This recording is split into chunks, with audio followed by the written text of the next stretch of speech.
Pelo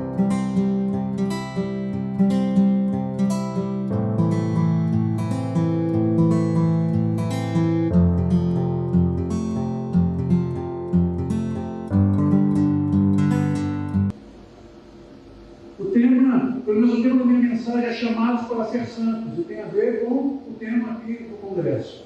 Eu convido os irmãos a abrirem suas Bíblias lá em 1 Coríntios, capítulo 1, versículo 1 ao 3.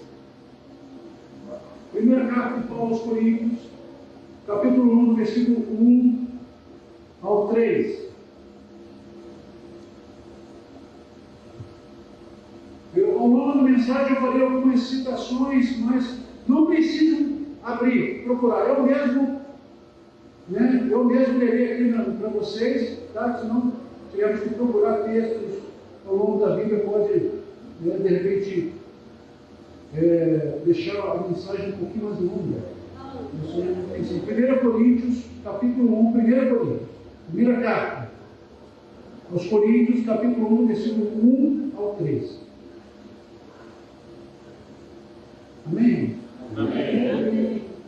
Paulo, chamado pela vontade de Deus para ser apóstolo de Jesus Cristo, e o irmão Sóstenes, versículo 2, a igreja de Deus que está em Corinto, aos santificados em Cristo Jesus, chamados para ser santos, com todos os que em todo lugar invocam o nome de nosso Senhor Jesus Cristo, Senhor deles e nosso.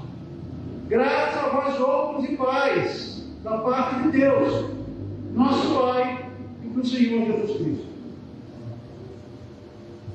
Amém? Amém. A igreja em Corinto, quando nós entendemos isso, era uma igreja problemática. Era uma igreja que estava inserida num contexto cultural impregnado de costumes que não estavam em conformidade com a nossa fé. Impregnada de adoração pagã, impregnada de filosofia. Dentre os problemas da igreja de Corinto, nós encontramos partidarismo. Nós vemos lá a divisão: o grupo A é de Paulo, o grupo B de Apolo, o grupo C de Pedro, o grupo D de Cristo. Nós encontramos também imoralidade sexual, um caso entre o Tiago e sua madrasta. Nós encontramos problemas quanto ao uso dos dons, causando conflito no culto. Nós encontramos também o uso da liberdade sem responsabilidade, lá relacionada às comidas sacrificadas aos ídolos. Nós encontramos também uma questão sobre o casamento. Paulo estende esse assunto. Jesus iniciou o assunto e Paulo vai estender esse assunto. E nós encontramos também uma controvérsia que surgiu sobre o tema ressurreição, devido à influência filosófica. Por quê? Porque o espírito é bom, a carne é má. Como pode haver ressurreição do corpo? Olha só, capítulo 15, Paulo vai tratar disso. Você só pode entender 1 Coríntios se você entender esses problemas. Você só pode entender 1 Coríntios 13, o hino do amor, se você entender esses problemas aqui. Não é um texto para pregar em casamento. É um texto para pregar uma igreja que está em pé de guerra. Ok? Você não pode tirar o texto do contexto. Senão você sai do assunto do autor. Quando escreveu ou disse, busque o chat. Se você descobrir o que o autor está querendo falar, você não está pregando a palavra de Deus. Você está pregando ideias. Ideias também movem corações. Lembre-se disso. Isso é importante.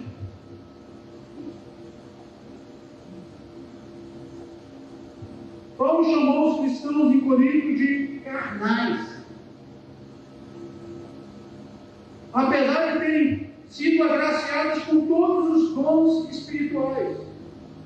Não é à toa ou por acaso que Paulo, na abertura aqui da carta, como de costume, ele se apresenta como autor da carta, Paulo, e se dirige aos seus destinatários, a igreja em Corinto.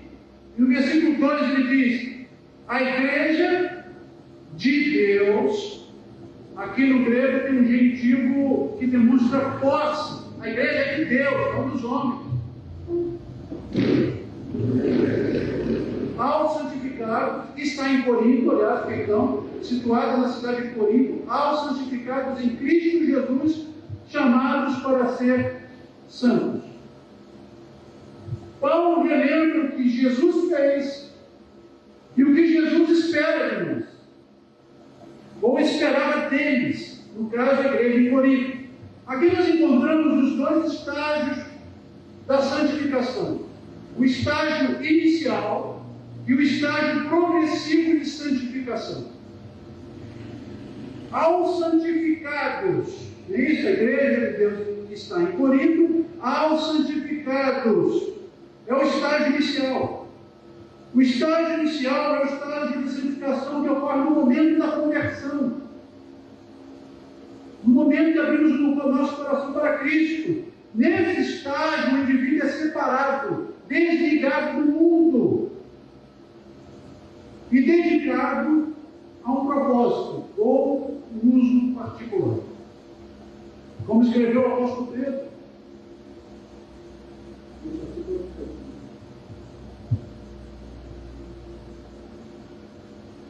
O apóstolo Pedro escreveu, primeiro capítulo, 1 Pedro 2,9, ele diz: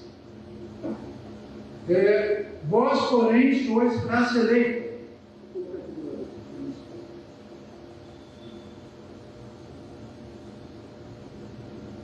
Vós, porém, sois raça eleita, sacerdócio real, nação santa, povo de propriedade exclusiva de Deus. É o estágio inicial, 1 Pedro 2,9. Depois ele diz o texto: chamados para ser santos. Isso aqui é uma referência ao estágio progressivo de santificação. Está relacionado ao aspecto moral e dura a vida toda. Apesar da tensão que vivemos, nós vivemos uma tensão, já e ainda não, santos, mas não plenamente santos, espírito e carne. Nós vivemos essa tensão. Mas é importante entender que nesse estágio progressivo de santificação, Deus é o protagonista, é o agente principal. E o cristão é o coadjuvante. Ele tem um papel secundário, mas de suma importância nesse estágio.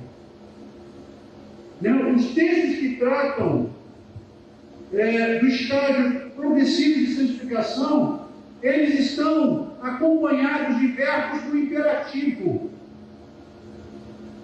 de ordem. Colossenses 3,5. O que ele diz? Fazei, pois, morrer a vossa natureza terrena. Imperativo: fazei, pois, morrer a vossa natureza terrena. Paulo aqui depois ele faz uma lista de pecados que devem ser abandonados. Colossenses 3,12 ele diz: revestimos, pois, como eleitos de Deus, santos e amados, de eternos afetos de misericórdia e bondade. E agora Paulo fala uma lista de virtudes, as quais devem ser cultivadas, e que a igreja de Colossos deveria vestir-se. Revestimos, a palavra vem de vestir, cobrir com uma roupa nova. Você joga a roupa velha fora e você agora veste uma roupa nova, testificando a cooperação do crente nesse estágio progressivo de santificação. Então o homem coopera com Deus. Presta atenção, não acontece sozinho. Esse estágio de santificação, ele não acontece por si só, ele depende do homem também. Ele trabalha. Por isso que nós encontramos esses imperativos, essas ordens. O homem trabalha com Deus. E o alvo da atuação divina, e em parte a nossa, é a semelhança do próprio Cristo. Como o próprio apóstolo Paulo escreveu, somos transformados, e a palavra transformados vem da palavra grega metamorfose. Nós somos transformados de glória em glória, ou seja, uma glória cada vez maior. na sua própria imagem, como pelo Senhor no Espírito. 2 Coríntios 3:18. Certa vez, uma determinada pessoa me aconselhou da seguinte forma: Paulo, não exija mais de você do que Deus exige. Eu parei para ponderar, ou considerar essas palavras. O que Deus exige de mim? Deus exige que eu seja semelhante a Cristo. Semelhante a Cristo, comprometido diariamente com um estágio progressivo de santificação, de glória em glória, numa glória cada vez maior. Mesmo vivendo essa tensão entre carne e espírito. Será que eu estou exigindo mais do que Deus? Ou exigindo o que Deus exige de mim? Quando eu disse que estava procurando uma igreja para congregar, essa mesma pessoa, ela disse o seguinte: não se iluda, você não encontrará uma igreja perfeita. Fato. Fato. Minha resposta, Minha resposta: eu não procuro uma igreja perfeita, eu procuro uma igreja saudável. Uma igreja saudável, uma igreja consciente dessa tensão que ela vive entre carne e espírito. Santos, mas não plenamente santos. Mas ela está comprometida no estágio progressivo de santificação. Ela é imperfeita, mas está comprometida nesse estágio de santificação, progressivo de santificação. Isso é uma igreja saudável. A igreja de Corinto era saudável? Não. Isso é uma igreja saudável. Não é perfeita, ok? Mas é saudável. Voltando à igreja de Corinto, aliás, eu estou falando de Corinto, é importante ressaltar que essa igreja ela estava num contexto pagão. E na religião pagã não existia nenhum tipo de exigência moral. O adorador, ou a relação entre o adorador pagão, eu não vou nem contar para cima, eu prefiro o Deus pagão, vou contar para baixo. A relação entre o adorador pagão e o Deus pagão era uma relação de troca, de barganha. O adorador pagão trazia as suas ofertas, as suas oferendas, esperando o quê? Boa colheita, prosperidade, vitória contra os inimigos. Sem contar das práticas místicas, os objetos sagrados e coisas do tipo. E eu posso afirmar com certeza que muitas igrejas no Brasil, inclusive batistas, infelizmente, vivem um tipo de cristianismo pagão. Troca, barganha, objetos sagrados. E até um ateísmo cristão. Um conceito criado por John Stott. Pessoas que professam Jesus, mas vivem como Jesus não existisse.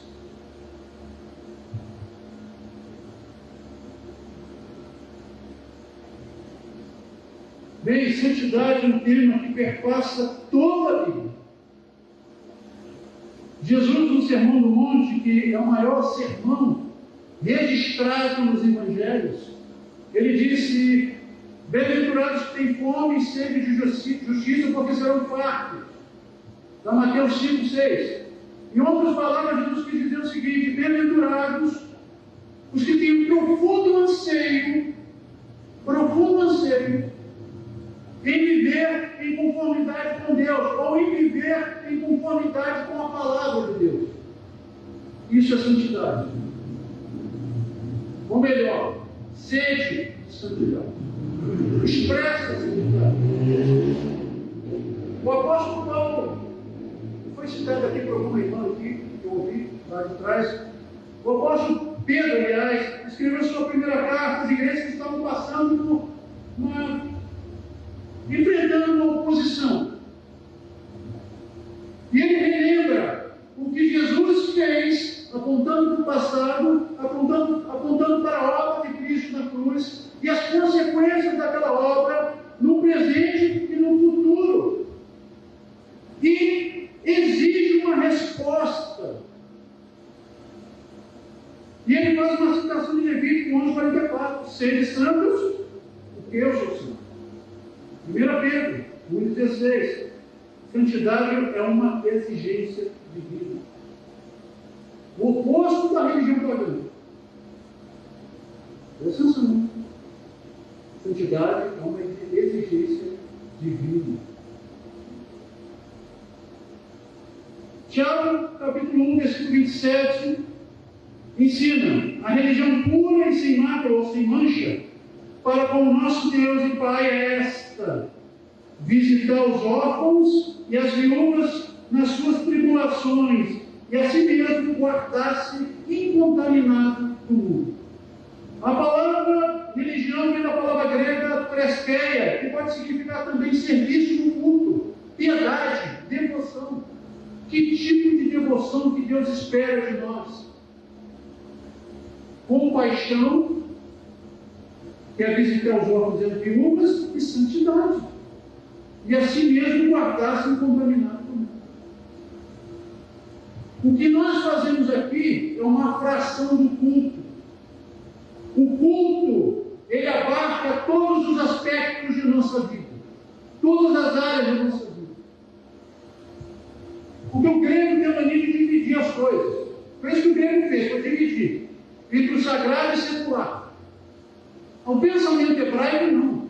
O pensamento hebraico, a vida do homem como um todo está diante dos olhos de Deus e deve expressar um culto a Deus.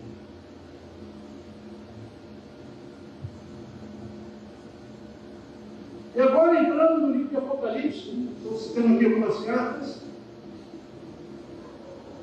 O grande propósito do livro de Apocalipse, e eu acho que tem sido muito mal interpretado do meu ponto de vista, não é fornecer detalhes de eventos finais. É isso que as pessoas procuram no Apocalipse.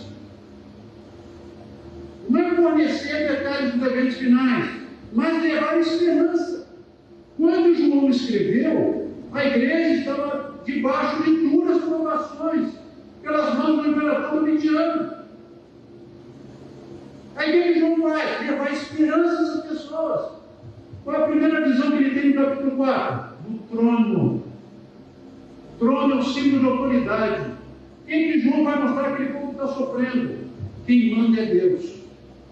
Tudo o que está acontecendo está dentro do Espírito de Deus. Ele governa o universo, e quando fala universo, eu digo os céus e a terra. Está tudo debaixo do controle dele. Essa é a visão. Levar esperança a essas pessoas. Como também revelar que a maldade tem prazo de validade. Ela está para vencer. A maldade tem prazo de validade. Ele não está falando apenas, ele não está falando dos ímpios, mas está falando dos cristãos também. A maldade tem prazo de validade. E o que ele faz? Exortar a uma vida de santidade. Apocalipse 22:11. Continue o injusto fazendo injustiça. Continue o imundo ainda sendo imundo. O justo continue na prática da justiça. Como Jesus vai falar, Mateus 5:6. E o santo continua a santificar-se, separar-se desse mundo. Essa é a visão de Apocalipse. As pessoas às vezes querem saber detalhes. Ele escreveu para levar esperança.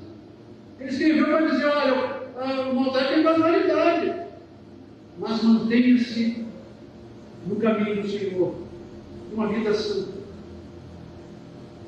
Essa é a mensagem central do Apocalipse. Existe um recurso que Deus nos deu e que nos ajuda no estágio progressivo de santificação. É a consciência. Consciência é a faculdade de discernir entre o certo e o errado. É a sensibilidade moral. Em alguns idiomas ou línguas, significa uma voz interior. Uma vozinha. Ela não é absoluta. Ela não é perfeita. Mas quanto mais abastecermos o nosso coração, a nossa mente com a palavra de Deus, em oração, mais apta a nossa consciência estará para discernir entre o certo e o errado, à luz da vontade de Deus. Existe um meio de burlar a nossa consciência. E eu irei ilustrar isso. Certa vez, John MacArthur, numa determinada pregação sobre santidade, relatou sobre um acidente com um avião da empresa Bianca, que ocorreu na Espanha. Ela chocou-se com uma montanha, matando instantaneamente todos os passageiros de tripulação. Todos. A caixa preta foi encontrada e revelou que o computador de bordo havia alertado sobre essa possibilidade, sobre um possível choque várias vezes, até que o piloto desligou e disse: cala a boca, gringo.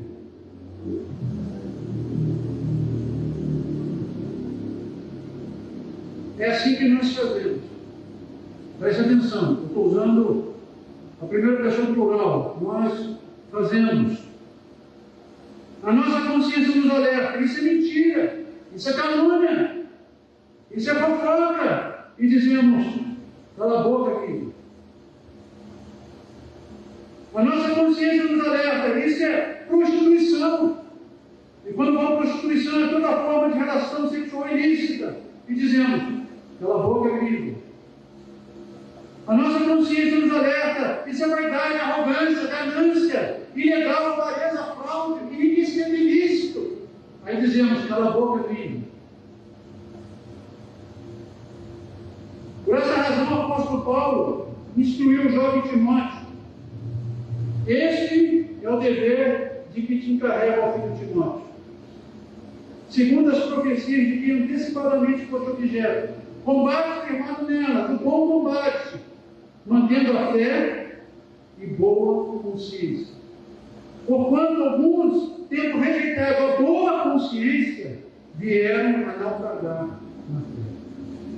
1 Timóteo 1, 18 e 19. Se não abastecermos o nosso coração com a palavra de Deus em oração, ignorarmos os alertas de nossa consciência, nós saímos do estágio progressivo de santificação e entramos no estágio de deformação, declínio moral.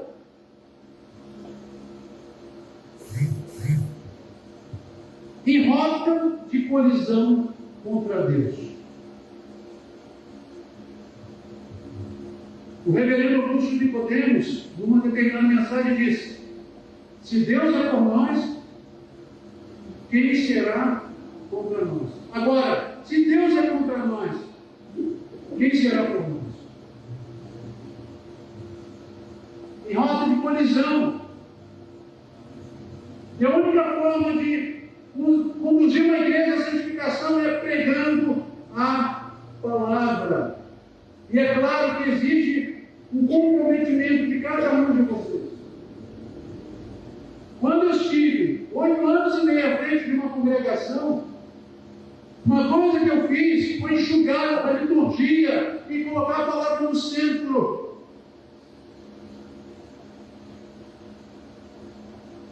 O centro desse culto aqui vai ser a palavra.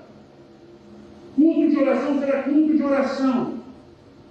Primeiro as demandas de Deus na oração. Pai nosso, santificado seja o teu nome, venha o nosso reino, seja feita a tua vontade. Oração pelas igrejas, pelos pastores, pela ilha do povo, pelo perdido. Depois vem as nossas demandas. Ficam por último. Oração. Culto de domingo. 2 músicas só. Essa é a palavra. Como é que formamos Cristo no coração das pessoas? Por meio da palavra. Ficávamos cantando, a verdade que tudo não funciona. Se existe uma coisa que o diabo investe para desviar a igreja, é a palavra de Deus. Desde o jardim do Éden,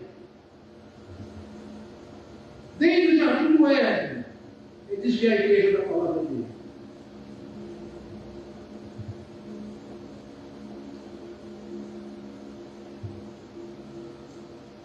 Warren Wiersbe, ele escreveu alguns comentários bíblicos, inclusive muito citado por Hernandes Lopes. Ele escreveu um livro chamado Crise de Integridade, muito interessante, eu li 2 vezes. Ele diz que tem no seu gabinete pastoral um quadro do profeta Jeremias. Eu não sei como é que era o profeta Jeremias, mas é um quadro do profeta Jeremias, caminhando por todas as ruínas de Jerusalém. E ele disse que sentava, eu ficava olhando para o quadro, e aqui pode servir para lembrar o seguinte: que o ministério que é vida não é medido por números, mas pela fidelidade a Deus. Santidade.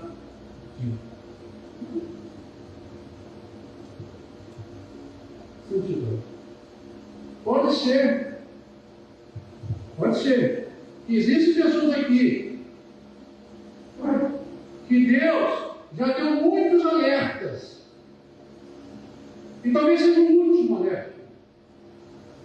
Antes do choque contra a montanha sagrada, santa, inabalável, é melhor você ligar para o sensor. É melhor você atender um aviso dele. Você está lá, piscando, atenda. Porque Deus é paciente, é verdade. Deus é amoroso, é verdade. Mas não podemos esquecer de um aspecto de Deus que é a justiça. Quando a santidade de Deus é ofendida, ele é obrigado a agir com justiça. E ele vai avisando. E nós, o que nós fazemos? Cala a boca e briga. Até que acontece o choque. Que Deus nos abençoe. Que Deus tenha misericórdia de nós. Abasteça o teu coração com a palavra de Deus. Não tenha preguiça, não. Abasteça com a palavra de Deus. Deixa Deus agir na sua consciência. O Espírito Santo agir na sua consciência. Leve uma vida que santidade seja uma fome, um anseio profundo do seu coração. Amém? Amém. Vamos orar a Deus. Feche seus olhos.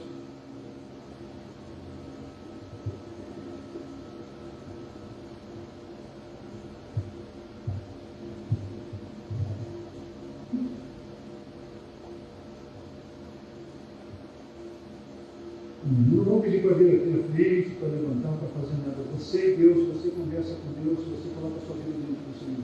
Aqui nós olhamos uns para os outros, não sabemos quem é quem, mas Deus sabe. Deus sabe quem é você, Deus sabe os seus problemas, Deus sabe o que você passa na sua família. Mas eu quero falar uma coisa para você: isso não é justificativo para você se desviar da palavra de Deus. Isso não é justificativo para você buscar, deixar de buscar uma vida santa. Eu dei aqui para vocês exemplos, a igreja lá que Pedro escreveu, exemplos lá em Apocalipse, das 7 igrejas, a igreja da Ásia, e a exigência de Deus é a mesma: santidade. Chamados para ser santos.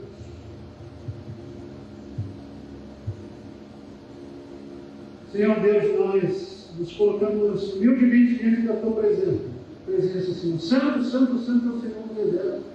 Toda a terra está cheia da tua glória. Essa é a verdade, Senhor.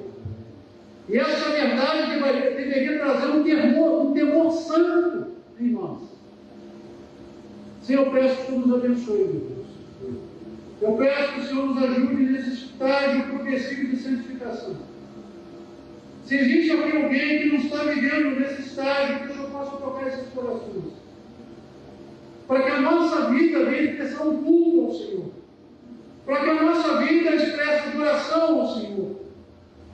Uma vida de obediência ao Senhor. de santidade ao Senhor, uma vida íntegra. Ó Pai, toca corações aqui, Senhor. Toca aqueles que estão ignorando a tempo os alertas do Senhor. A tempo. Eu peço a Ti que nessa noite essas consciências sejam afligidas. Por causa da presença do Senhor, por causa da santidade do Senhor. E nunca mais sejam os mesmos. Em nome de nosso Senhor Jesus. Nós estamos pedindo a Tua misericórdia, Senhor, porque queremos ser relevantes para esse tempo. Queremos fazer a diferença para esse tempo. E não há dúvida, Senhor, que muitas vezes nós somos negligentes, omissos. Ó Deus, não queremos apenas cantar que o Senhor é santo. Nós queremos viver em coerência, em conformidade com essa verdade. A cada dia, Senhor. A cada dia. E seja qual for o desafio aqui de cada um, Senhor. A luta de cada um. Atenção. Que o Senhor dê forças ao Teu povo, Senhor. Para que assim vivamos nesse mundo perverso, nesse mundo de escuridão, nós possamos ser luz e sal da terra.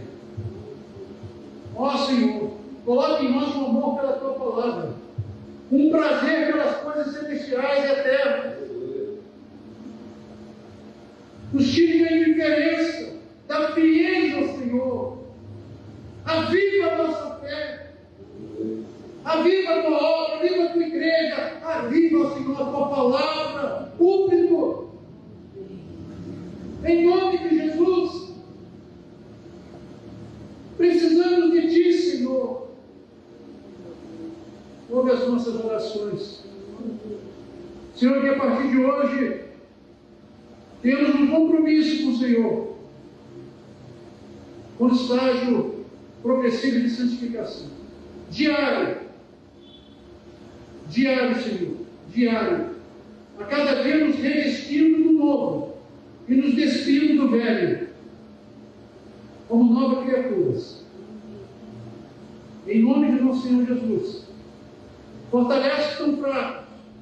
Fortalece aqueles que têm caído na tentação, Senhor. Às vezes querem mudar, mas não têm força para mudar. Estão fracos. Eu peço que o Senhor os fortaleça, segundo a riqueza da Tua glória, pelo Teu Espírito, para que possamos todos nós resistirmos ao pecado, resistirmos ao mal, para que Teu nome venha a ser glorificado. Para que Teu nome venha a ser glorificado. Para que Teu nome venha a ser glorificado. Para a glória do Senhor. Para que o Senhor se agrade nas nossas vidas. Se agrade da igreja. Em Cristo Jesus eu lhe peço, Senhor. Eu te agradeço por esse momento. Te agradeço pela Tua fidelidade, pelo Teu amor. Te agradeço pela Tua palavra. Porque enquanto eu estava lendo, eu estava diante do espelho. E que seja um espelho para todos nós. Corrigir as nossas vidas. E viver uma vida agradável a Ti. Eu peço a Ti, nos conceda uma semana hiper abençoada.